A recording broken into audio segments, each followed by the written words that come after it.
নমস্কাৰ প্ৰিয় সতীৰ্থবৃন্দ S Educare Assam চেনেললৈ আপোনালোক সকলোকে পুনৰ এবাৰ স্বাগতম জনাইছোঁ। বন্ধু-বান্ধৱীসকল, কৃষ্ণকান্ত সন্দিকৈ ৰাজ্যিক মুক্ত বিশ্ববিদ্যালয়ৰ অধীনত যোৱা নৱেম্বৰ-ডিচেম্বৰ 2024 তাৰিখত অনুষ্ঠিত হোৱা স্নাতকোত্তৰ চতুৰ্থ ষাণ্মাসিকৰ ফলাফল কালি অৰ্থাৎ 30/1/2025 তাৰিখত ঘোষণা হৈছেহি। হয়তো ইতিমধ্যে আপোনালোক সকলোৱে অৱগত। আশা কৰিছোঁ সকলোৰে ফলাফল যথেষ্ট ভাল হৈছে। বন্ধু-বান্ধৱীসকল, বহুতেই এতিয়ালৈকে অনলাইন ই-মাৰ্কশ্বিটখন ডাউনলোড কৰিব পৰা নাই।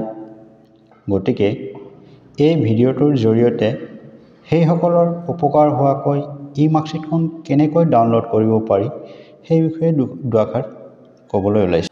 বন্ধু-বান্ধৱীসকল, প্ৰথমতে আপোনালোকে গুগলত KKHSOU ই-মাৰ্কশ্বিট টাইপ কৰি চাৰ্চ কৰিব। মই কৰিলোঁ। তাৰপিছত ইয়াতে দিয়া আছে KKHSOU ই-মাৰ্কশ্বিট ছিষ্টেম, ইয়াতে ক্লিক কৰিব। মই ক্লিক কৰিলোঁ। এতিয়া চাৰ্চ হৈ আছে। ইয়াতে খালি সময়টো অকণমান বেছি লয়, মানে সকলোৱে চাৰ্চ কৰি আছে কাৰণে ছাইটটো অকণমান শ্ল' চলি আছে। মই স্কিপ কৰি দিছোঁ বাৰু।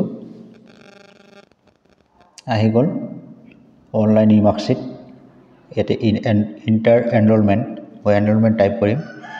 কৰি আছোঁ এনৰলমেণ্ট 221044 টাইপ কৰি দিলোঁ মই।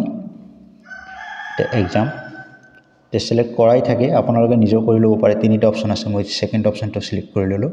এতিয়া ছাবমিট কৰি দিম। বাছ এতিয়া আহি যাব। আহি গ'ল।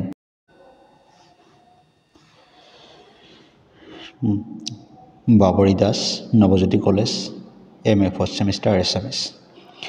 বোধকৰোঁ মাৰ্কশ্বিট ডাউনলোড কৰা ছিষ্টেমটো আপোনালোকে সকলোৱে জানে, কিন্তু কথাটো হ'ল যিহেতু বৰ্তমান সকলোৱে চাৰ্চ কৰি আছে ই-মাৰ্কশ্বিটখন, তাৰ বাবে ছাইটটো অকণমান শ্ল' চলি আছে।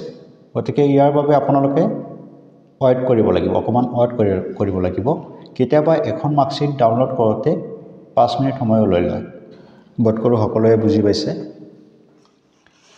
আশা ৰাখিছোঁ সকলোৱে নিজৰ নিজৰ ক্লাছ আৰু পাৰ্চেণ্টেজবোৰ কমেণ্টত জনাবলৈ নাপাহৰিব।